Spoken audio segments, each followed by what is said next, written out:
Imagine you are standing on the deck of humanity's most advanced starship, watching Earth shrink into a pale blue dot behind you.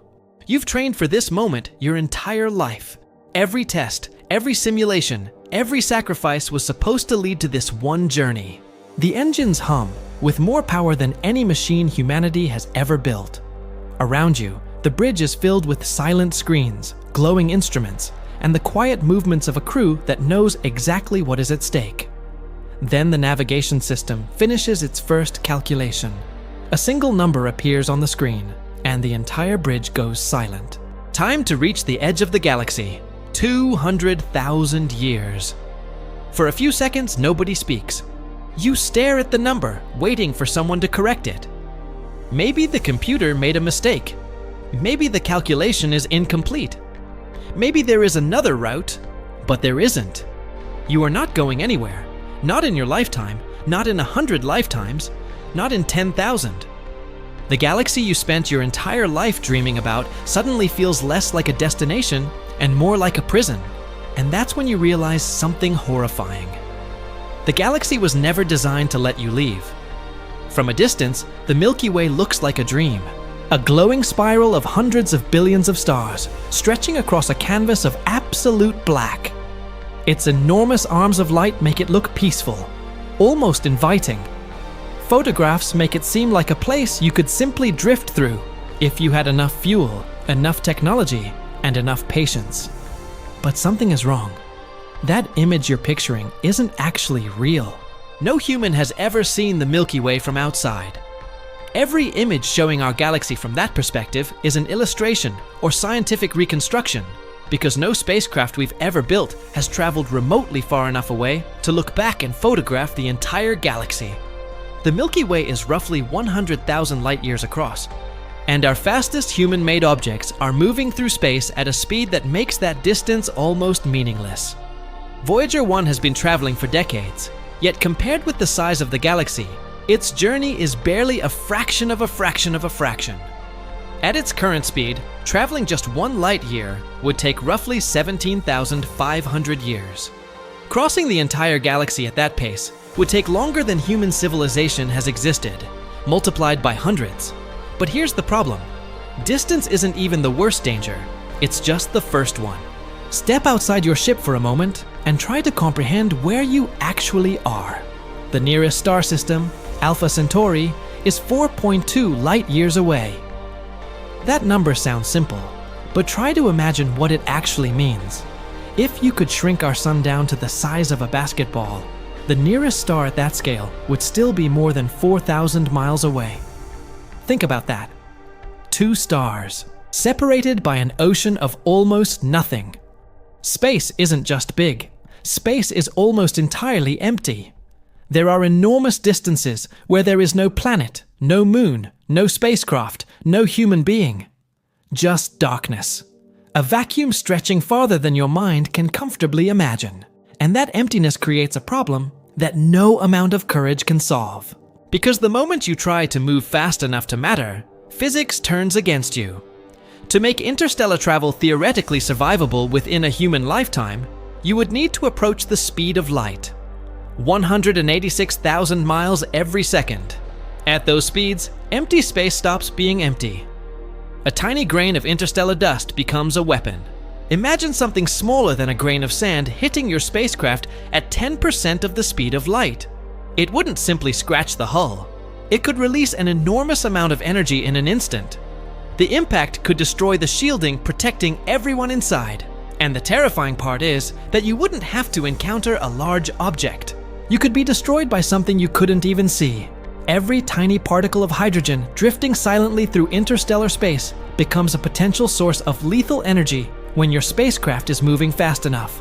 Velocity transforms harmless particles into a relentless wall of energy, second after second, minute after minute, year after year. Your ship would be moving through an invisible storm of microscopic projectiles, and your shielding would have to survive every single one. But even if you somehow solved that problem, there would still be another enemy waiting outside: the environment itself. Between the stars lies something scientists call the interstellar medium. It isn't truly empty. It contains thin clouds of gas and dust, magnetic fields, charged particles, and cosmic rays moving through the darkness. Some of those particles carry enormous amounts of energy, and they don't need to hit your spacecraft with an explosion to kill you. They can reach something much smaller. You, your cells, your DNA. On Earth, we are protected by an enormous natural shield. Our atmosphere absorbs much of the dangerous radiation coming from space. Our planet's magnetic field deflects charged particles. Even astronauts living aboard the International Space Station, still relatively close to Earth, experience increased exposure to space radiation. Now remove that protection. Imagine spending decades in deep space. No atmosphere above you. No planetary magnetic field surrounding you. No hospital waiting at the end of the mission. No quick journey home. Just you, your spacecraft, and the endless radiation of the universe. Your body wouldn't necessarily fail all at once. It could happen slowly, silently, particle by particle, cell by cell. A hidden war taking place inside your own body while you continue flying through the darkness. And even if your body survives that war, your spacecraft faces another threat, one you may never see coming. Micrometeorites. Fragments smaller than a grain of sand, drifting silently through space. On Earth, something that small is almost meaningless. But in deep space, everything changes. A tiny fragment traveling at enormous speed can behave like a bullet. And when your spacecraft is moving at a significant fraction of the speed of light, the difference between a harmless particle and a catastrophic impact becomes almost impossible to predict. NASA already tracks tens of thousands of pieces of debris around Earth, but that is only the debris we can detect and monitor in our immediate neighborhood. Between the stars, there are countless particles we cannot map. Objects too small to track, too distant to see, too unpredictable to avoid.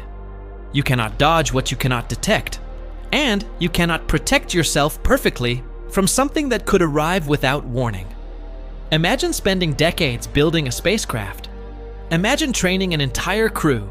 Imagine generations of engineers working to create a machine capable of carrying human beings between the stars. Then imagine everything ending because of a fragment smaller than a grain of sand. One collision, one unlucky trajectory, less than 1 second, and the mission is over. But suppose you survive. Suppose your shielding holds. Suppose the radiation doesn't destroy your body. Suppose every microscopic fragment misses your spacecraft. There is still another problem. Something much stranger. Time itself. As your spacecraft approaches the speed of light, something happens that sounds like science fiction, but is actually one of the most established predictions of modern physics.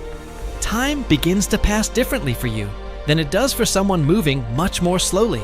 This is called time dilation. From your perspective inside the spacecraft, the journey could feel surprisingly short. But outside your ship, on Earth, far more time could pass. Imagine leaving Earth believing you will return after 10 years. You accelerate. You travel deeper into space. And inside your spacecraft, only a decade passes. But when you finally look back toward Earth, thousands of years may have passed for everyone you once knew. Your home would be different. Your civilization would be different. Your language might be different. The people you loved would be long gone. The cities you remember might no longer exist. The history you were part of would have become ancient history. You wouldn't simply be traveling through space. You would be traveling away from your own timeline. And that changes the meaning of the journey completely. Because leaving the galaxy doesn't just mean risking your life. It could mean becoming a stranger to the entire civilization that sent you. Even if you survived the journey, there might be nothing familiar waiting for you when you returned. No home, no family, no world that remembers you. Only a planet that continued moving forward while you were gone. And then comes the problem that may be even more impossible. Energy. To accelerate a spacecraft containing human beings to even a meaningful fraction of the speed of light requires an almost unimaginable amount of energy. The faster you want to go, the more difficult the problem becomes. Every increase in velocity demands more energy, and eventually, the numbers become so enormous that our current technology stops being merely insufficient. It becomes almost irrelevant. The problem isn't that humanity lacks imagination. We have imagined nuclear pulse propulsion. We have imagined antimatter engines. We have imagined enormous spacecraft capable of carrying entire generations of humans between the stars. But imagining something and building it are two completely different things. To reach a meaningful fraction of the speed of light, a spacecraft would need an extraordinary amount of energy. And that energy would have to be generated, stored, controlled, and converted into motion without destroying the spacecraft itself. Even the smallest increase in speed becomes brutally expensive when the spacecraft becomes massive. And a spacecraft carrying human beings isn't small. It needs shielding, life support, fuel, food, water, navigation systems, radiation protection, spare parts, and enough redundancy to survive failures that could happen millions of miles from the nearest help. Every kilogram you add creates another problem. More mass means more energy. More energy means more fuel. More fuel means more mass. And the cycle continues. It becomes an engineering nightmare where every solution creates another problem. We are not held back by a lack of ambition. We are held back by mathematics, the raw mathematics of energy and distance. But even if humanity somehow solved the energy problem, built the spacecraft, developed the shielding, and found a way to travel between the stars at incredible speed, there would still be something we understand far less than propulsion: the human mind. We know that isolation can affect people.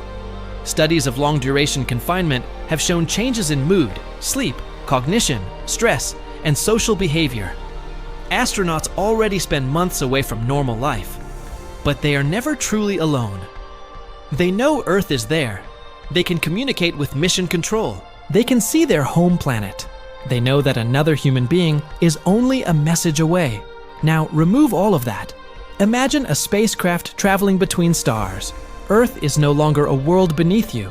It is a tiny point of light millions or billions of miles behind. Eventually, even that point disappears.